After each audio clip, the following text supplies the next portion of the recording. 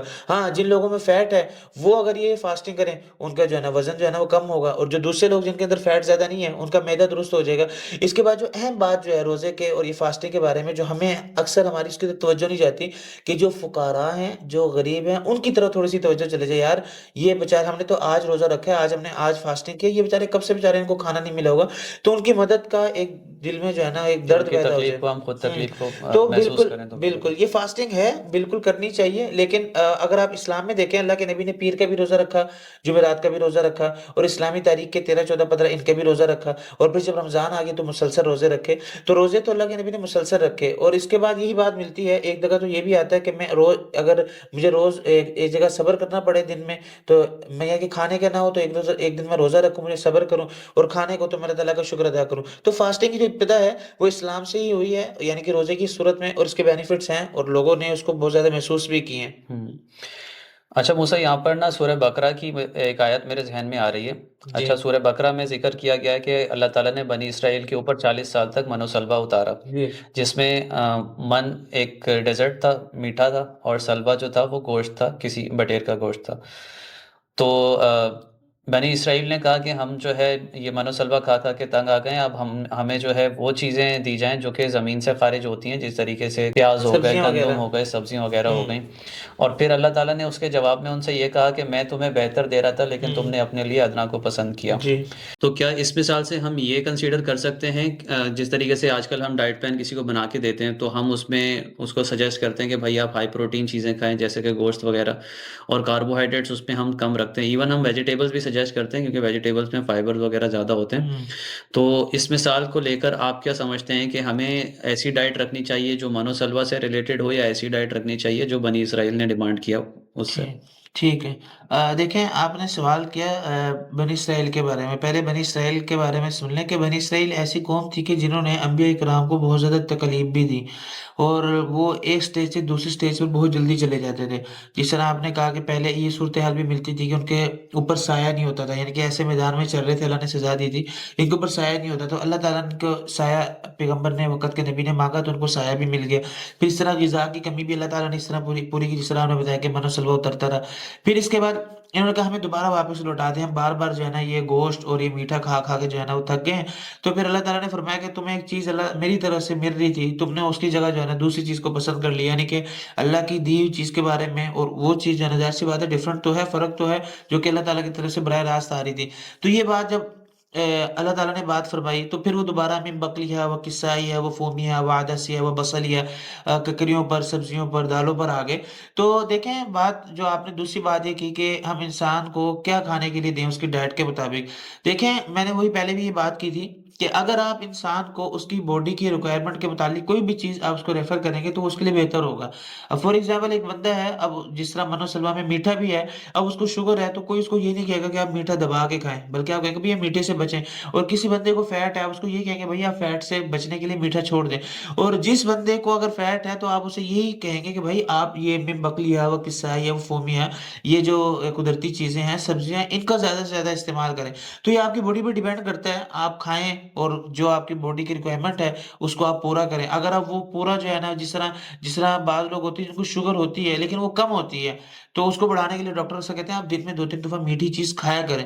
تو آپ کی باڈی پہ ڈیپینڈ کرتا ہے، آپ کی ڈائٹ پر ڈیپینڈ کرتا ہے کہ آپ کیا چیز اپنی ڈائٹ میں ایڈ کریں گے، جو آپ کی باڈی کی ریکوائرمنٹ ہے اس ڈائٹ کو آپ اپنے کھانے میں ایڈ کر سکتے ہیں۔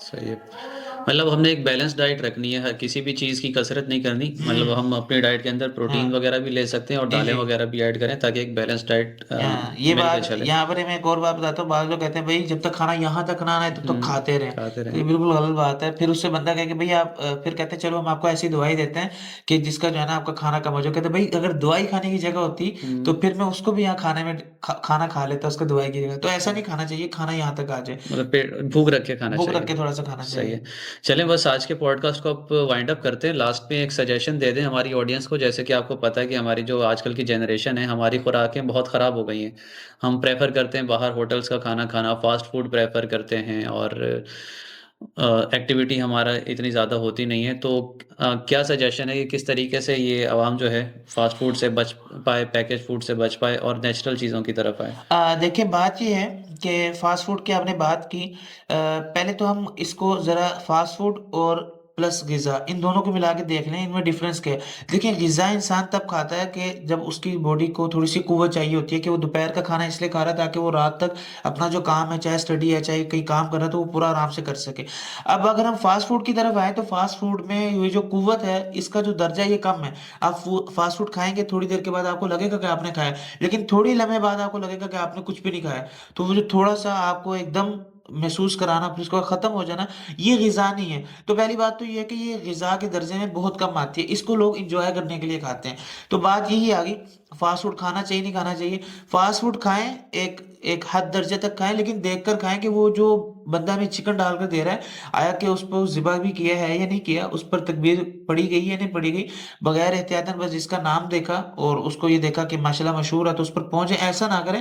کھائیں لیکن ایک حد درجے کا۔ اب میں کہنا یہ چاہ رہا ہوں کہ آپ اپنی جو روزمرہ کی کھانے میں اس میں نہ ایڈ کر لیں کہ رات کو میں نے برگر ہی کھانا ہے، رات کو میں نے فرائز ہی کھانی ہے، رات کو میں نے فلاں چیز کھانی ہاں، کھانی ہے۔ مہینے میں ایک آدھ مرتبہ ہو گیا تو ایک بات ٹھیک ہے، مرتبہ ہو روزانہ کی جائے ہیبٹ یا نہیں ہونی چاہیے۔ کبھی گیدرنگ جمع ہو جائے، دوست وغیرہ آ جائیں، وہ الگ بات ہے، لیکن روزانہ کی روٹین بھی ہمیں ایڈ نہیں کرنا چاہیے۔ اور میں نے امپورٹنٹ بات یہ کی، دیکھ کے کھانا چاہیے کہ ہے کیا جو ہم کھا رہے ہیں، ہوں، خالی بوٹی نہیں اندر جانی چاہیے، یہ بھی پتا ہونی چاہیے کہ بوٹی کس کی ہے۔ ہے کس کی اور اس کو بنایا کس بنایا طریقے کس سے نے؟ کیا ہے۔ چلیں ٹھیک ہے موسیٰ، بہت شکریہ، آپ ہمارے پاس ایک دفعہ دوبارہ آئے اور بہت ہی اچھی نالج آپ نے جو ہے ہماری آڈینس کے ساتھ شیئر کی۔ تو ہم اس پوڈ کاسٹ کو اسی طریقے سے وائنڈ اپ کرتے ہیں۔ جو اہم سوالات تھے وہ تو ہم نے اس پوڈ کاسٹ میں ڈسکس کیے ہیں، لیکن اس کے باوجود اگر کوئی ایسے سوالات ہیں جو آپ کے مائنڈ میں آ رہے ہیں جو کہ ابھی ہم نے ڈسکس نہیں کیے، تو وہ آپ نیچے کامنٹ سیکشن میں پوچھ سکتے ہیں۔ اس کے علاوہ جیسے کہ آپ کو پتہ ہے کہ ہم اپنے چینل پہ فٹنس سے ریلیٹڈ کانٹینٹ ڈالتے ہیں، ہم ڈائٹ کی بات کرتے ہیں، ہم ایکسرسائز کی بات کرتے ہیں۔ تو اگر اس کی کوئی رہنمائی آپ کو چاہیے، آپ کو کوئی ڈائٹ پلان وغیرہ چاہیے یا کوئی نیوٹریشنل ایڈوائس چاہیے، تو آپ ہم سے رابطہ کر سکتے ہیں۔ کیونکہ دیکھیں، ہمیں کھانا تو بیلنس ڈائٹ ہی چاہیے، ہر بندے کی ریکوائرمنٹ ہے، اس کو کاربوہائیڈریٹ بھی چاہیے، پروٹین بھی چاہیے، فیٹس بھی چاہیے، لیکن ہر بندے کو وہ الگ الگ مقدار میں چاہیے ہوتے ہیں۔ تو آپ کے لیے کیا مقدار صحیح ہے، وہ ایک ڈائٹیشین یا ایک نیوٹریشنسٹ آپ کو بہتر طریقے سے بتا سکتا ہے۔ تو اگر اس طریقے کی کوئی بھی آپ کو رہنمائی چاہیے ہو تو آپ ہمارے چینل پہ ہم سے رابطہ کر سکتے ہیں، ہمارے واٹس ایپ نمبرز اویلیبل ہیں، آپ وہاں پہ ہم سے رابطہ کر سکتے ہیں۔ تو اسی طریقے کی انفارمیٹیو ویڈیوز کے لیے ہمارے چینل کو سبسکرائب کریں۔ انشاءاللہ ملیں گے ایک اور ویڈیو میں، تب تک کے لیے اللہ حافظ۔